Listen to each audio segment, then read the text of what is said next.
Alright, welcome to the part 2 of the RSI course, and basically a little bit of recap before we move on. In an uptrend, we ignore overbought signals and we buy on oversold with price action confirmation, and then in the downtrend, we ignore oversold signals and buy on overbought with confirmation. Okay, so you ignore those overbought and oversold signals only when you're at the middle of the trend, but at the end of the trend you need to take note because it might signal to you that a trend reversal is coming. Okay, so two ways to use RSI. The first method is you can use it as a confirmation indicator. So for example, when you see price come out and test 100 SMA and at the same time test this trend line, and at the same time it gives you a false breakout signal because a bearish army pattern is formed over here. So you can more or less tell this is a false breakout above the 100 SMA. And how do you confirm that the price is going to bounce off from here? You use RSI, and you want RSI to give you an overbought signal. So when it goes to an overbought signal, high chance that it is going to come back down. And yes, in fact it did right after that. So this is what I mean by a confirmation indicator. Okay, then for an uptrend, it's basically the same thing. If you see price come down and test 100 SMA over here, for example, and also at the same time test a trend line, also 200 SMA, and you see a bullish engulfing pattern over here, or bullish army pattern over here, then you need to look at, okay, is RSI giving you an oversold signal? If it is not, then it's still okay to enter, provided that this is a high probability trade. By high probability, I mean that the price is testing a confluence area, for example, trend line as well as moving average, and at the same time it gives you a bullish candlestick pattern. But of course, ideally the highest probability trade is one in which RSI also gives you oversold signal. For example, this would be a better trade when the price comes down and tests 100 SMA and also the trend line, it gives you an oversold signal. Do you see that? And moreover, price comes here and tests the third time. Over here it is only the second time. Second time, the trend line is not confirmed yet, because the trend line is only confirmed when it tests the third time. Okay, so based on all of these evaluation factors, I would say that if you are to enter, it is better to enter on the third touch over here. But it still depends on your personal risk appetite. If you're somebody who is a risk taker, it's still fine to enter on the second touch, and even though RSI did not give you any signal.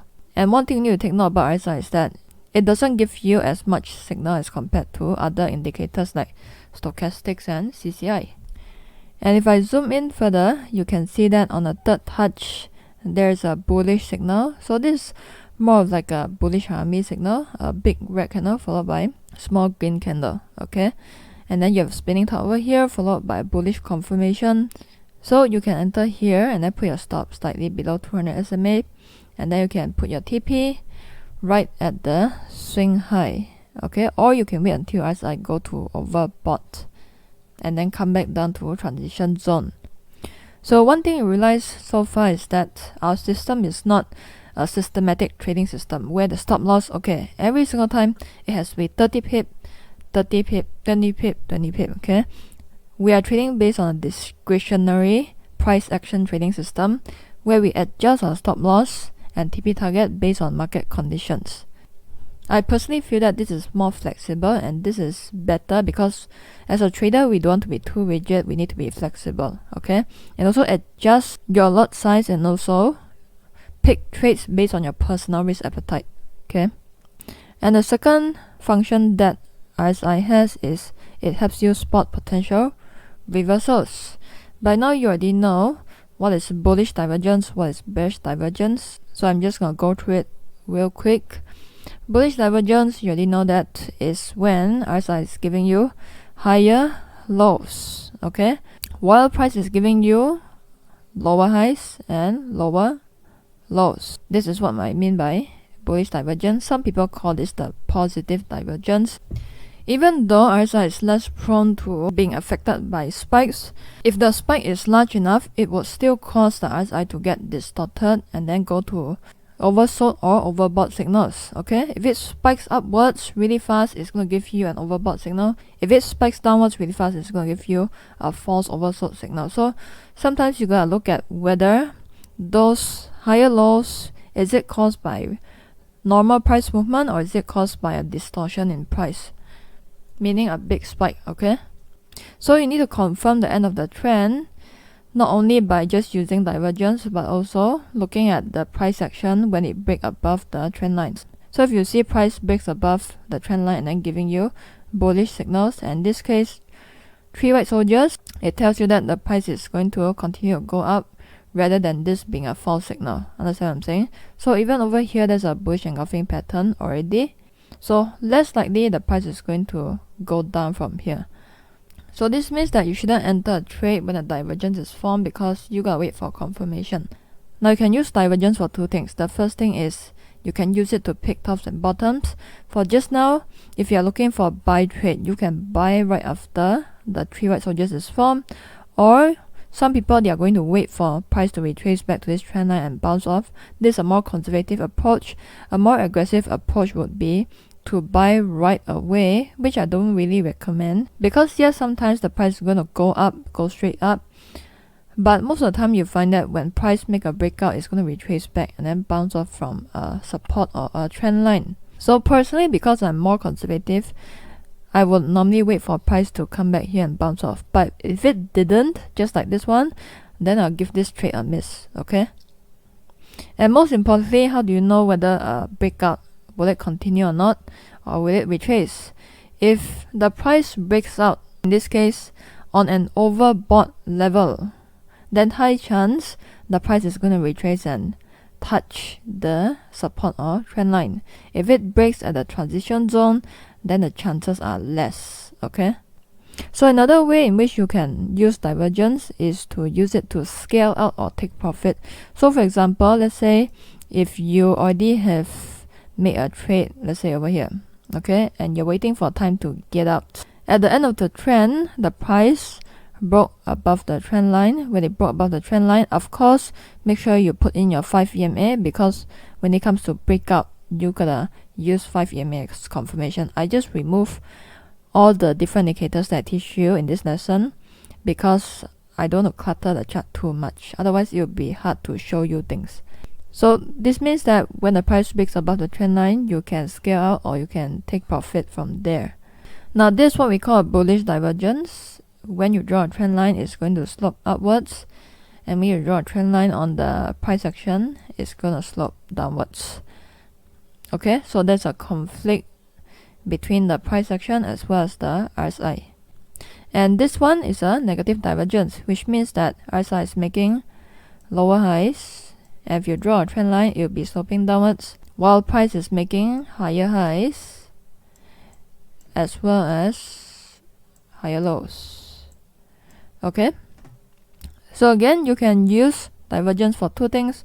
The first thing is you can use it to take profit when it breaks below this trend line over here, and also it goes below 100 SMA, and you can also use it to enter a trade. Okay, now when the price broke this trend line, it broke at the transition level, but yet again you see price still retrace and bounce off from the trend line, and this happens quite often. That's why normally I would prefer to wait for the price to retrace and test trend line. So in this case, it tests trend line and also moving average before I would enter a trade on the other side. Okay, I'll give you another example. This one I put in more indicators, the one that I've taught you, and you can see again a negative divergence and price making higher highs, higher lows. Price broke below the trend line right here, and this case again the price came back and retraced, and it tested the 200 SMA before it continues to go down. And while you're trading here, you already more or less can anticipate that the price is going to retrace at some point, because when it broke the trend line, it broke on an oversold level. So when it broke on an oversold level, you need to be careful because price is going to potentially retrace. And some more, if you also draw trend lines at the RSI, okay, when the RSI breaks above this trend line, which is over here, this would actually be a signal that the price is going to go up from here. Because the thing is, you can also draw trend lines for RSI. And you realize sometimes it also works, and you realize it performs the same function. You can see RSI broke above this trend line over here, and then it comes back down, and then it bounces off this trend line. Do you see that? And then it comes up and then comes back down to bounce off one more time before it continues to go up.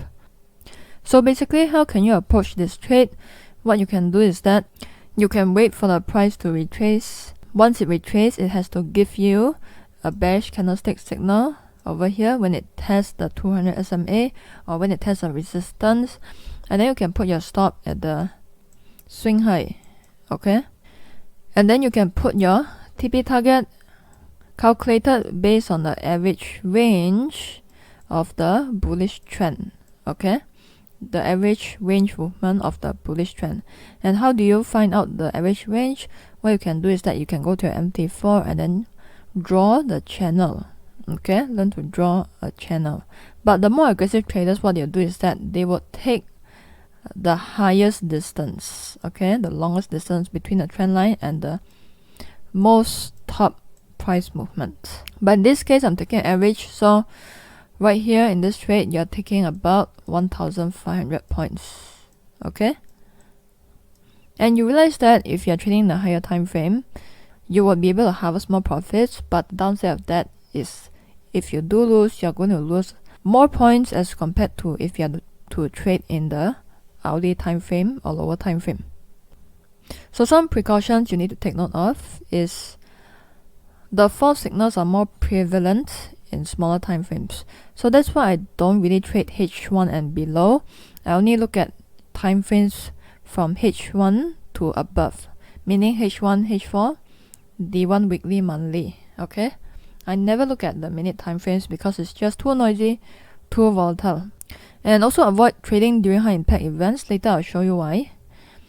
And never use it in isolation. This one I already mentioned why just now. And also, like I said, RSI also give you less signals as compared to stochastics and also CCI. But with less signals, it also means that you get less false signals. Now, why is it that you need to take note of high impact events? Because it can create false signals in your RSI.